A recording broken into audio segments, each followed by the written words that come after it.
Hello student, आप सभी को नमस्कार। जैसा कि देखिए हमने आपको पिछले वीडियो में आपको सूत्र बनाना बताया था, तो मैं जानता हूं कि जिन बच्चों ने वो वीडियो देखी होगी तो अवश्य आज वह अवक्रिया करना सीख जाएगा। आइए मेरे साथ पेन कॉपी लेके बैठिए और आज ही मैं आपको अवक्रिया करना सिखाता हूं। जिन बच्चों को अवक्रिया करने में बहुत डर लगता है वो आज ही और इसी वीडियो से अवक्रिया करना सीखेगा। तो देखिए, सबसे पहले देखिए हमने आपको इससे पिछले वीडियो में बताया कि ये कम से कम इतना आपको मूलभूत धातुओं ये पता होना चाहिए। यदि ये पता है तो आप आसानी से अवक्रिया करना सीख जाओगे और मैं कुछ पॉइंट बताऊंगा, उसके अकॉर्डिंग आप चलोगे तो बहुत सारी अवक्रिया बनाना सीख जाओगे। तो देखिए आज हम बात करते हैं कि जिनके पास देखिए पॉजिटिव चार्ज होता है वो धातु होती है, और जिनके पास नेगेटिव चार्ज होता है वो अधातु होती है। कुछ इसमें दो परमाणु से मिलकर बनने वाले क्या मूलक हैं। तो देखिए इसमें मैं आपको बताऊंगा कि अवक्रिया कैसे करते हैं। तो देखिए सबसे पहले मैं बात करूंगा, आपको एक पॉइंट बना के मैं बात करूं कि धातुओं की क्रिया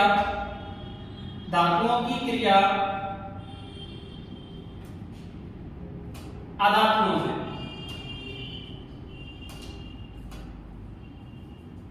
तो देखिए सिंपल सी बात होती है।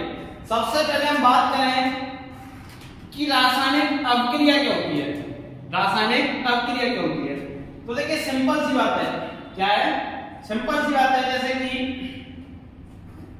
मैंने लिखा कोई भी दो पदार्थ लिए मैंने, और उनसे एक नया पदार्थ बनना है। उनसे क्या बनना है? एक नया पदार्थ। तो वही क्या है? रासायनिक अवक्रिया होती है। अब उस अवक्रिया में जो पदार्थ हैं उनके सूत्र लिखो या संकेत लिखो, वह क्या कहलाते हैं?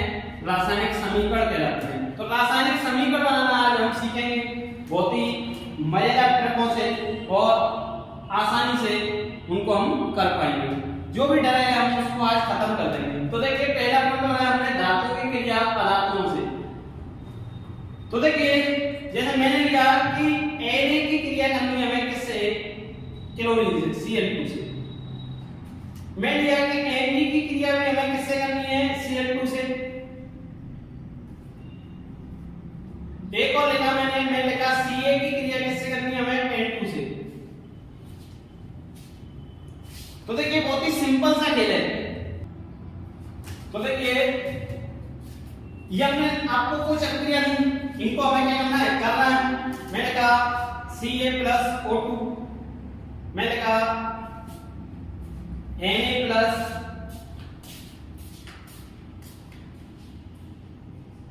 F2। तो देखिए ये सभी क्या है? धातुओं और ये सभी क्या है? अधातु हैं, और इनकी क्रिया हमें करनी है। तो देखिए कुछ सिंपल सा खेल है, कुछ नहीं है। हमें जानना होगा कि इस पे कैसे चार्ज है प्लस, इस पे कैसे चार्ज है माइनस। ये दिखाई दे रहा है देखिए, सोडियम पे प्लस, क्लोराइड पे माइनस। Na पे प्लस होता है, इस पे माइनस, इस पे प्लस, इस पे minus, plus minus plus minus. अब कितना होता है वो भी पता होना चाहिए हमें, कि जैसे इस पे 2 होता है, इस पे 2 होता है, इस पे 2 होता है, इस पे 1 और इन सब पे, इस पे 2, इस पे 3 और इन सब पे 1।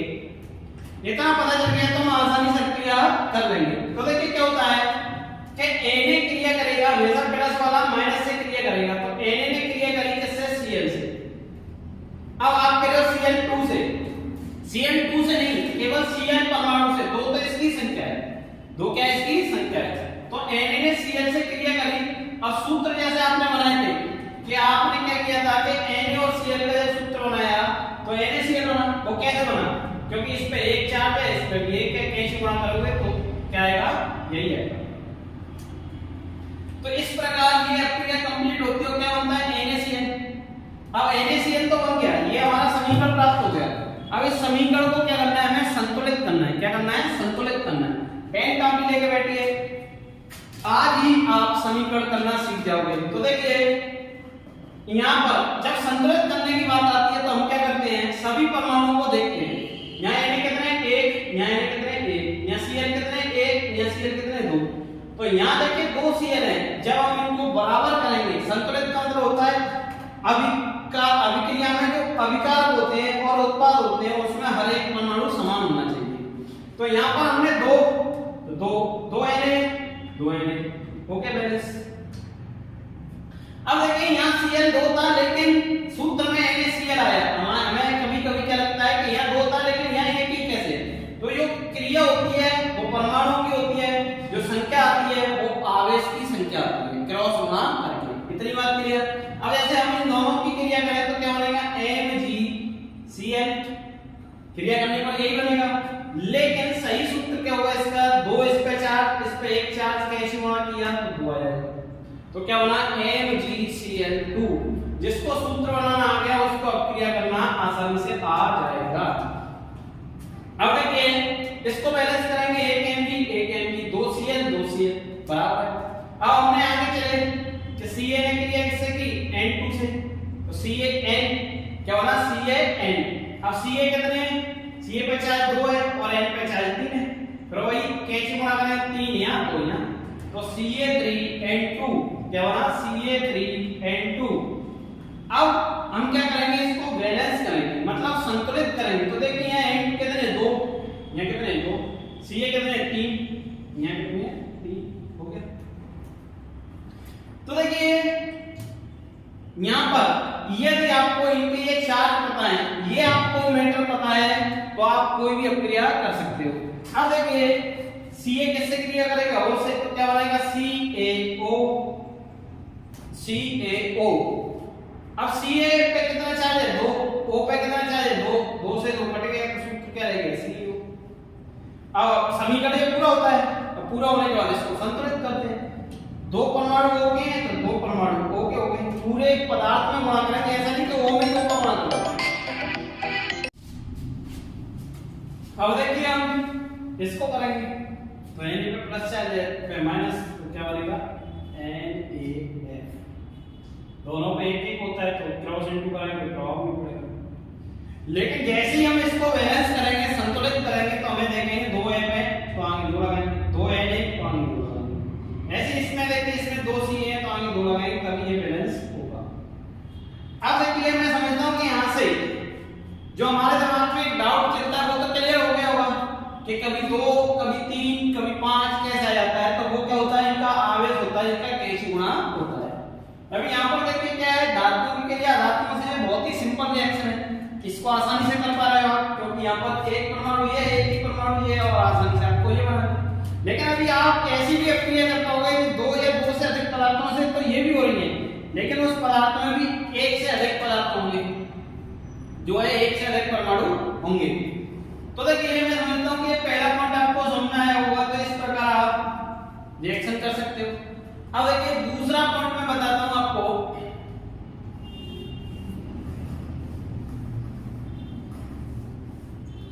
सिंपल सा खेल है, अपक्रिया करना बहुत बड़ा काम नहीं है।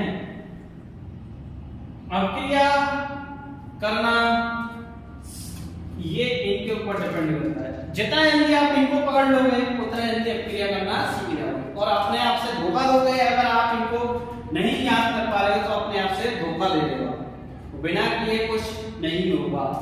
अब जैसे मैंने कहा कि जब हम अम्लों की क्रिया, किसकी क्रिया? अम्लों की क्रिया किससे करें? क्षारों से।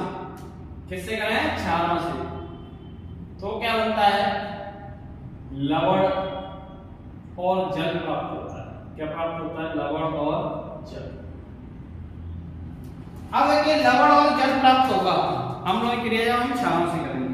तो पहले हमें अम्ल की पहचान पता होना चाहिए, उसके बाद हमें क्षार की पहचान पता होना चाहिए, तभी तो लवण और जल प्राप्त होगा। तो देखिए जो अच्छा 9th 10th में पढ़ रहा है उसके लिए तो ये स्टार्टिंग में, लेकिन जो 11th 12th में पढ़ रहा है वो पढ़ चुका है कि अम्ल कैसे कहते हैं, क्षार कैसे कहते हैं। लेकिन अगर कोई भी नहीं जानता है, चाहे वो 9th का हो, 10th का हो, 11th या 12th का, तो भी मैं बताऊंगा कि अम्ल कैसे कहते हैं और क्षार कैसे कहते हैं, केवल किसके आधार पर? रासायनिक आधार। जैसे देखिए अभी हमने HCl लिखा, तो आपको पता है H पे प्लस चार्ज, Cl पे माइनस, मतलब H2 और Cl2 से मिलके बना हुआ है। और अगर हम आयन की बात करें तो इसके अंदर H आयन है, हाइड्रोजन आयन है। मैंने कहा NaOH, ये किससे मिलके बना है? सोडियम और हाइड्रोक्साइड आयन, तो इसमें हाइड्रोक्साइड आयन। तो देखिए यहां से हमें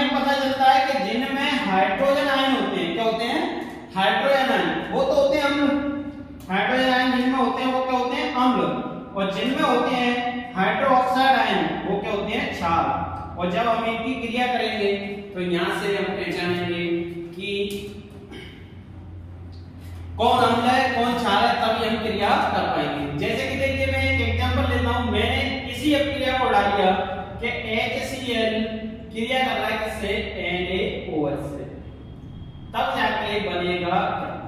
तो देखिए सिंपल सी बात है, इसको समझना बड़े ध्यान से कि Na पे प्लस चार्ज Cl पे माइनस H पे प्लस Cl पे माइनस और यहां भी Na पे प्लस OH पे माइनस। इतना हमने कर लिया। देखिए हमारे पास सब कुछ है, hydroxide OH minus, sodium Na plus, chlorine Cl minus और क्या हाइड्रोजन पे H प्लस होता है। अब देखिए ये आवेश करने के बाद जब भी आप कोई भी समीकरण बना रहे हो तो क्या होगा, इनका प्लस वाला माइनस से क्रिया करेगा और माइनस वाला प्लस से क्रिया करेगा, और हमेशा जो क्रिया होती है वो प्लस से माइनस की ओर होती है। इतनी बात क्लियर है? तो इतनी बात क्लियर है तो देखिए इसमें Na किससे क्रिया करना है, Cl से, और करेगा तो क्या बनाएगा NaCl। सूत्र बनाना इसलिए होता है क्योंकि कोई भी समीकरण जब आप करते हो तो वहां एक सूत्र ही बन के आता है जिसको आपको बनाना ना आती है। इसने क्रिया कर ली। अब देखें कि NaCl ने जो क्रिया की, NaCl जो सूत्र बनाया वो सही बनाया कि नहीं, तो इस पे एक चार्ज इसमें भी एक कैंची गुणा करेंगे कोई फर्क नहीं पड़ेगा, NaCl। अब H क्रिया करेगा OH से तो क्या बनाएगा HOH, क्या बनाएगा HOH। तो H पे भी एक OH पे भी एक, तो HOH ही रहेगा। लेकिन HOH जब भी बनता है तब हम इसको क्या लिखते हैं, दोनों H को मिलाकर लिख देते हैं H2 और O को O, तो क्या बन जाता है H2O। मतलब अब जिसके अंदर देखिए H होता है वो अम्ल होता है, OH होता है वो क्षार होता है, HOH नहीं होता वो क्या होता है लवण होता है। ये हो गया आपका लवण और ये हो गया आपका जल। तो मैं समझता हूं ये समीकरण आपको समझना है हुआ, ये आपका अम्ल है, ये आपका क्षार है। अब इसी प्रकार में एक और एग्जांपल लेता हूं जिसको आपको पहचानना है कि इसमें कौन अम्ल है कौन क्षार है। कि देखिए मैं लिया MgOH का होल ट्वाइस, क्या लिया मैंने MgOH का होल ट्वाइस। तो कितने बच्चे कह रहे हैं कि ये अम्ल है क्षार है, काफी बच्चे समझ रहे हैं कि ये क्या है क्षार है। अब मैंने दूसरा लिया H2SO4, इसको भी काफी बच्चे समझ रहे हैं कि ये क्या है, ये क्या है अम्ल है। अब हमें पता है कि Mg पे कैसा चार्ज है, देखो Mg पे +2 प्लस चार्ज है, OH पे कैसा चार्ज है माइनस चार्ज है, ये रहा।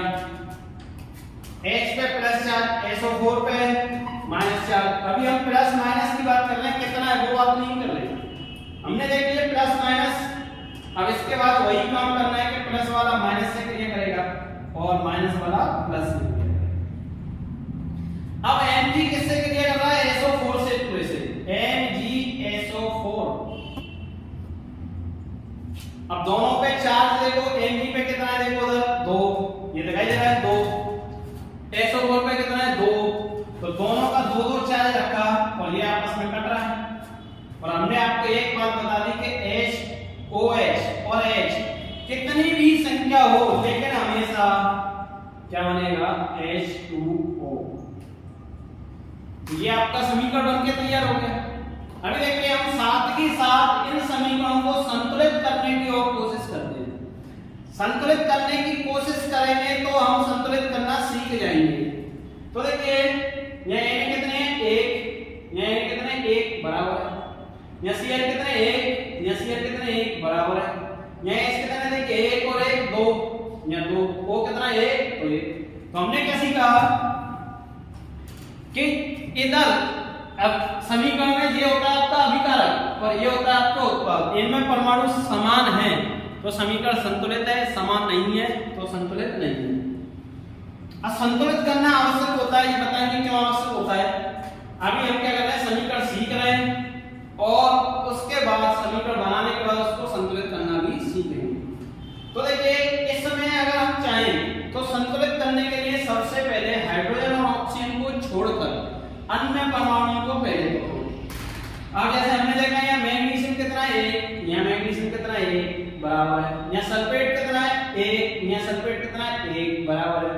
अब हमने देखा था कि यहाँ H कितने 2 और 2 H जो हो गए तो टोटल कितने हो गए 4 और यहाँ H कितने 2 तो आपने आगे लगाया 2 तो कितने हो गए 4, यहाँ वो कितने 2, यहाँ वो कितने 2 तो हो गए संतुलित हो गए।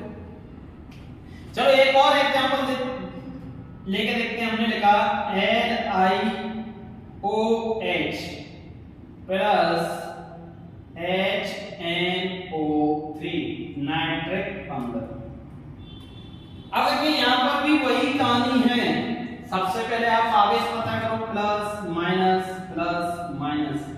अब आपको पता है कि 1 से लेकर 20 तक परमाणुओं का भी आवेश पता चल गया तो बाकी का तो आपको पता ही नहीं जाएगा कि हर एक प्लस से माइनस जुड़ा हुआ। तो यहाँ पर आपने ये पता कर लिया। अब इसके बाद इसको करेंगे तो Li किससे क्रिया करेगा NO3 से, क्या बनाएगा LiNO3। अब देखिए Li पे कितना चार्ज है लिथियम पे प्लस के चार्ज है और नाइट्रेट पे कितना चार्ज है माइनस के, तो एक एक का कैसे गुणा करो कोई प्रॉब्लम नहीं पड़ेगा। HOH से क्रिया करेंगे क्या बनाएगा H2, HOH से क्रिया करके क्या बनाएगा H2 तो भी कोई दिक्कत नहीं। अब देखिए इसको बैलेंस करोगे मतलब संतुलित करोगे। यहाँ Li कितना 1, यहाँ लिथियम कितना 1, यहाँ नाइट्रेट कितना 1, यहाँ नाइट्रेट कितना 1, यहाँ H कितने हो गए 2, यहाँ कितने हैं 2, वो कितना है 1, यहाँ कितना है 2। चलो एक और एग्जांपल लेते हैं। वो चालू है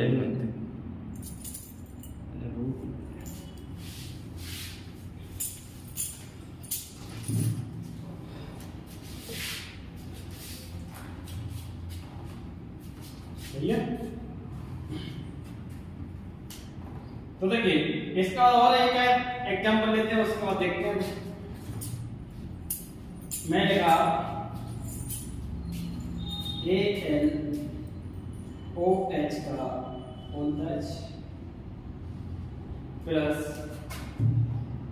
H2SO4। अब देखिए वही है कि इस पे प्लस चार्ज इस पे माइनस, इस पे प्लस इस पे माइनस। तो आपने क्या किया Al किससे क्रिया करेगा SO4 से, आपने क्रिया करा दी AlPSO4 से। अब क्रिया कराने के बाद आपको देखना होगा कि Al पे कितना चार्ज है तो Al पे कितना चार्ज है 3 और SO4 पे कितना चार्ज है 2। तो आपने इसका 3 चार्ज इसका 2 चार्ज लिया, कैसे गुणा किया तो 2 का इधर गुणा और 3 का इधर गुणा। अब देखिए ये जो 3 का गुणा होगा वो पूरे SO4 में, किसमें होगा पूरे SO4 में होगा क्योंकि SO4 क्रिया कर रहा है। अगर आपने ब्रैकेट नहीं लगाया तो समझो O में गुणा हो रहा है तो गलत हो जाएगा। अब H या 2 है या OH कितने भी हो लेकिन बनेगा क्या आपका H2O, हमेशा क्या बनेगा H2O क्योंकि H OH क्रिया कर रहा है ना कि OH की संख्या और H की संख्या, H2O ही बनेगा हमेशा। अब इसको हम बैलेंस करेंगे। Al कितने 2, आपने 2 Al लिए, SO4 कितने 3, आपने 3 SO4 लिए, 3 SO4 हो गए। अब देखो 3 दूनी 6H, 3 दूनी 6H, अब 3 एकम 3 और दूनी 6, टोटल कितनी H हो गई 12। अब आप 6 का गुणा यहाँ करोगे तो 6 दूनी 12, 6 एकम 6 हो। अब देखो 3 एकम 3 दूनी 6 हो गया। तो मैं समझता हूं कि आपको इस प्रकार कोई भी रिएक्शन दिया जाए आप आसानी से कर लोगे। बस आपको क्या करना है ये देखना है आपको कि इसमें जो क्रिया हो रही है वो अम्ल की क्षार से हो रही है तो लवण और जल ही बनेगा। ठीक, तो इस प्रकार आपको इतनी बात पता है तो आप बहुत सारे समीकरण इसमें से हल कर सकते हो। अब देखिए मैं पॉइंट नंबर 2 के माध्यम से इसी को क्या कर रहा हूं उल्टा करूंगा। क्या करूंगा उल्टा करूंगा। पॉइंट नंबर 2 के माध्यम से मैं इसको उल्टा करके आपको समझाऊंगा तो भी आप समझ जाओगे आसानी से कि देखिए कि अभी हमने बनाया लवण, क्या बनाया लवण की क्रिया किससे करें जल से, जल से। तो देखिए क्या बनेगा अम्ल और क्षार प्राप्त होता है। क्षार प्राप्त होता है। तो देखिए आपको बिल्कुल भी घबराने की जरूरत नहीं है, बस आप मेरे साथ लगे रहिए और कुछ जो आपको पढ़ने के लिए बोला है वो पढ़ते रहिए, आपकी रसायन बहुत ही ज्यादा अच्छे लेवल पर पहुंच जाएगी। तो देखिए अभी आपने देखा लवण जिसके अंदर क्या ना हो, जिसके अंदर हाइड्रोजन ऑक्सीजन नहीं होते वो लवण होते हैं। जैसे मैंने एक सूत्र लिया MgSO4 मैग्नीशियम सल्फेट, और इसकी क्रिया किससे करनी है हमें, जल से। जल क्या होता है H2O। तो देखिए जब भी आप जल से क्रिया कर रहे हो किसी की भी, तो आपको क्या करना है, लवण जो है, लवण कोई भी हो कुछ भी हो, तो लवण को लवण के रूप में रखना है और जल को तोड़ देना आपको किसके अंदर, H सिंगल बॉन्ड OH। ये माइनस नहीं है, क्या बोलते हैं इसको, सिंगल बॉन्ड, एकल बंध। जैसे आपने आवेश से इनको क्या है आयनिक बंध से जोड़ते हैं, ऐसे H2 के अंदर ये सहसंबंध बंध से भी जोड़े और अलग करेंगे तो इस पर प्लस इस पर माइनस, इस पर माइनस इस पर प्लस, तो Mg किससे क्रिया करेगा, OH से। बस समझ गए, तो क्या बनेगा MgOH। H किससे क्रिया करेगा, SO4 से। समझ गए, क्या बनेगा HSO4। अब दोनों पर देखिए चार्ज देखिए, इस पे 2 इस पे 1 कैसे गुणा किया तो उल्ट वाइज, इस पे 1 इस पे 2 कैसे गुणा किया तो यह 2। अब आपका बना देखिए इधर से क्षार बन गया, ये क्या है, क्षार है, ये क्या है, अम्ल है क्योंकि हाइड्रोजन आयन आ रहा है, इसमें हाइड्रोक्साइड आ रहा है, और ये क्या है, लवण है, और ये क्या है, जल है। वही हम कह रहे हैं कि जब लवणों की क्रिया जल से कराई जाती है तो अम्ल और क्षार प्राप्त होते हैं। तो यहाँ से इस प्रकार आप कुछ पॉइंट यदि पढ़ लेते हो तो वही आपका एक ट्रैक का माध्यम के समझ लो, या कुछ समझने के लिए अलग से। तो देखिए यहाँ Mg कितना है 1, यहाँ Mg 1, यहाँ SO4 कितना है 1, यहाँ SO4 1, यहाँ देखा आपने कि H कितने 2 और 2 ये रहे 4, यहाँ कितने 1 और 1 2, आगे 2 का गुणा करेंगे 2 इसमें टोटल 4 हो, 2 एकम 2 O, 2 एकम 2 O संतुलित हो गए। जैसे एक समीकरण और लिया मैंने, लिया पोटेशियम नाइट्रेट प्लस जल, पोटेशियम नाइट्रेट प्लस जल, तो पोटेशियम के nitrate NO3 plus H single bond OH। अब देखिए इस पे प्लस चार्ज, इस पे माइनस चार्ज, इस पे प्लस इस पे माइनस, ये आपको यहाँ पे दिखाई दे रहा है। देखिए सब कुछ पोटेशियम के plus nitrate and minus, hydrogen plus hydroxide minus.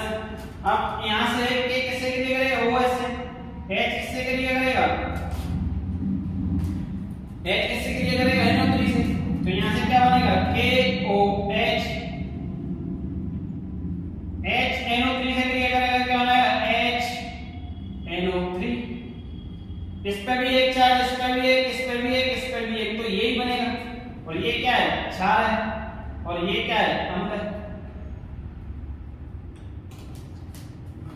तो इस प्रकार देखिए हमने यहां से 3 पॉइंटों को हल किया। अब देखिए इसको बैलेंस करेंगे, यहाँ K कितना है 1, यहाँ K कितना है 1, OH कितना है 1, OH 1, NO3 1 H 1 H, मतलब ये संतुलित है। तो आपको किसी भी प्रकार से कोई भी लवण की क्रिया जल से कराने के लिए दे दी है तो आसानी से आप अम्ल और क्षार बना लोगे। बस आपको क्या पता होना चाहिए, इनके आवेश पता होना चाहिए। अब देखिए इसी के बाद में आपको एक चौथा पॉइंट कराता हूं, बस आप इतना समझते चलिए, आसानी से आप अब क्रिया करना सीख जाओगे।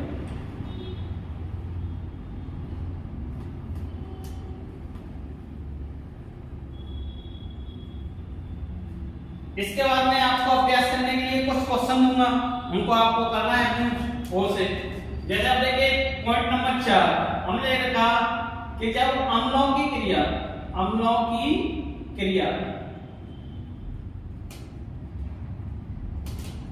धातु कार्बोनेटों से, धातु ऑक्साइड ले, अम्लों की क्रिया धातु ऑक्साइड से,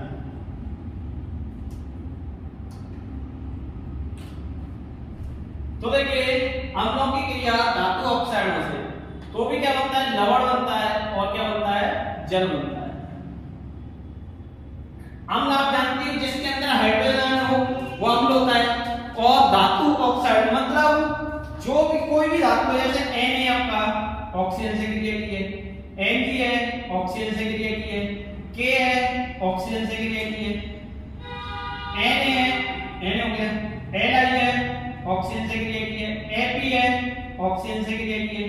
तो कोई भी है जो ऑक्सीजन से क्रिया कर रहा है और उससे जो बन के आ रहा है वही धातु ऑक्साइड कहलाता है।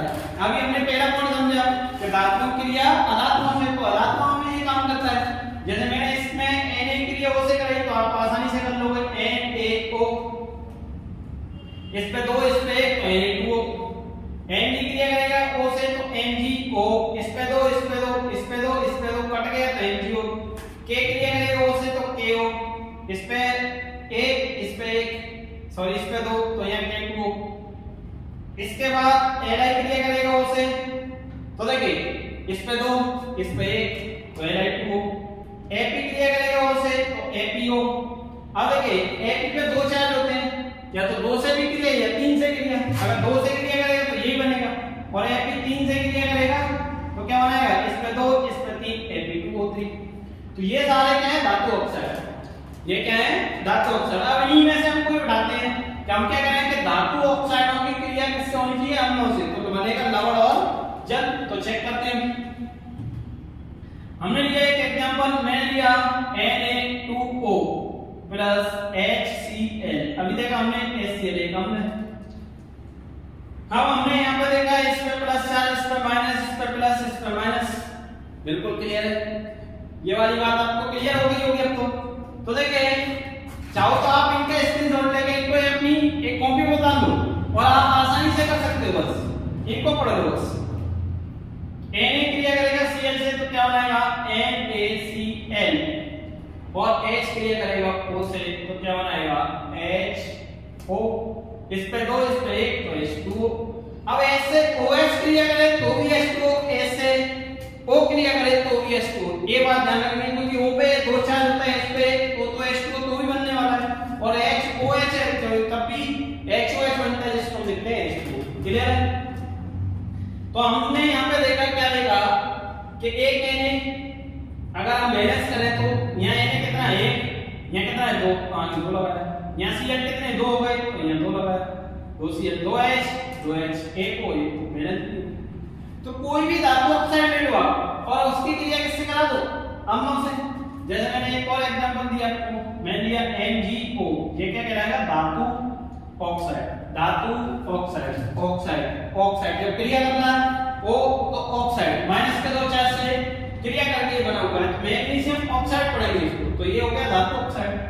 प्लस मैंने यही हमने लिया HCl, तो देखिए इसमें प्लस, इसमें माइनस, इसमें प्लस, इसमें माइनस, तो Mg किससे Cl से क्रिया करेगा और क्या बनाएगा MgCl। इस पे 2 चार्ज, इस पे 1 चार्ज, तो इस पे 2 1 कैंसिल गुणा करोगे तो क्या आएगा 2। क्लियर है? HO से क्रिया करेगा तो क्या बनेगा HO, इस पे 2 इस पे 1 तो क्या बनेगा H2O, कैंसिल गुणा करोगे। अब देखिए सूत्र तो हमारा बन गया, समीकरण हमारा पूरा हो गया। अब समीकरण को हमें करना क्या, साथ ही साथ हम संतुलित करना भी सीख रहे हैं। यहाँ Mg 1 है, यहाँ Mg 1 है, यहाँ Cl 2 है, यहाँ Cl 1 है, तो बताइए क्या करेंगे, इसके आगे 2 का गुणा, यहाँ H है 2, यहाँ 2 बराबर है, यहाँ O है 1, यहाँ O भी 1 बराबर है। तो इस प्रकार कुछ बच्चे सोच रहे हैं कि इस प्रकार तो मैं इन सबसे कर दूंगा, बिल्कुल कर लेगा भाई। बस आपको क्या पता होना चाहिए, धातु ऑक्साइड कभी भी अम्लों से क्रिया करें।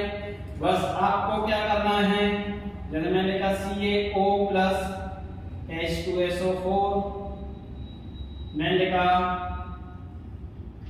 CaO प्लस HNO3, मैंने लिखा K2O प्लस H3PO4। बस कुछ नहीं है, अम्लों से क्रिया करनी है धातु ऑक्साइडों की। इस पे प्लस चार्ज, इस पे माइनस, इस पे प्लस, इस पे माइनस, तो Ca क्रिया करेगा SO4 से, क्या बनाएगा CaSO4। अब CaSO4 बनाएगा, इस पे 2 चार्ज, इस पे 2 चार्ज, तो CaSO4 ही रहेगा। देखिए दो चार्ज है, आप देख सकते हो, आपको सल्फेट 2, कैल्शियम कहीं होगा ये 2 से तो कट गया, प्लस HO से क्रिया करेगा, क्या बनाएगा H2O। अब इसको बैलेंस करेंगे, एक Ca एक SO4 एक SO4 2H एक O। ओके, तो देखिए जो काम आपको बहुत ज्यादा कठिन लग रहा था, मैं चाहता हूं आपको इसी वीडियो को देख के ये बहुत सरल लगने लगेगा, और जब आपको ये सरल लगने लगे तो समझो आप अब क्रिया करना सीख गए, और इसमें थोड़ा सा भी आपको मजा आ रहा है, क्या आ रहा है, मजा आ रहा है, करने में इंटरेस्ट आ रहा है, तो आप क्या करोगे, वीडियो को ज्यादा से ज्यादा शेयर करो, चैनल को सब्सक्राइब कर लो और घंटी का बटन जरूर दबा लो, जिससे कोई भी वीडियो डलती है जिसका नोटिफिकेशन आपके पास पहुंच जाएगा। तो देखिए ये काम करना, इससे देखिए थोड़ा क्या होता है कि आपको और ज्यादा अच्छे से पढ़ाने के लिए मोटिवेट होते हैं और आपके लिए ये काम करते रहेंगे। अब CaO क्रिया कर रहा है HNO3 से, प्लस माइनस। अब CaNO3 से क्रिया करेगा, क्या होना है CaNO3 का वोल्टेज, प्लस HO से क्रिया करेगा, क्या होना है H2O। अब ये तो बन गया, आप बैलेंस करेंगे, एक Ca NO3 का 2 2H एक O। अब इसी प्रकार KO H3PO4 PO4 से क्रिया करेगा, PO4 पे कितना चार्ज है, देखो PO4 पे चार्ज कितना है 3, इस पे 1, तो क्या बनेगा K3PO4। HO से क्रिया करेगा तो क्या बनेगा H2O, बन गया। अब इसको बैलेंस कर लो, 2 के आगे 2 लगाओ, क्योंकि 3 आगे 3 लगाओ, हो गया। PO4 कितना हो गया 2, आगे 2 लगाओ, हो गया। 2 3 6, 3 दूनी 6, 3 O। तो इस प्रकार देखिए इस वीडियो के अंदर हमने 4 पॉइंटों को समझा। अब इन चारों पॉइंटों पर हम कुछ अभ्यास करेंगे, जिसको आपको देखिए इन चारों पॉइंटों को पढ़ना पड़ेगा, और इन पर अभ्यास करने के बाद आप समझने के बाद आप मैं कुछ आपको काम देता हूं, कुछ समीकरण बनाने के लिए देता हूं, जिनको आप आसानी से कर पाओगे। तो देखिए मैं सबको मिला के देता हूं, जैसे मैं दिया Ca+O2, मैं दिया An2O3 प्लस HCl, मैं दिया KNO3 प्लस H2O, हमने लिखा MgSO4 प्लस H2O, हमने लिखा H3PO4 प्लस NaOH। तो देखिए चारों पॉइंटों पर मैं आपको कुछ समीकरण दूंगा, जिनको आपको क्या करना है, हल करना है। क्या करना है, हल करना है, मतलब समीकरणों को पूर्ण करके बैलेंस भी करने की कोशिश करनी है। यदि आपको बैलेंस करना आ गया, संतुलित करना आ गया, तो समीकरण करना आ गया, तो आप बैलेंस को आसानी से कर ही लोगे।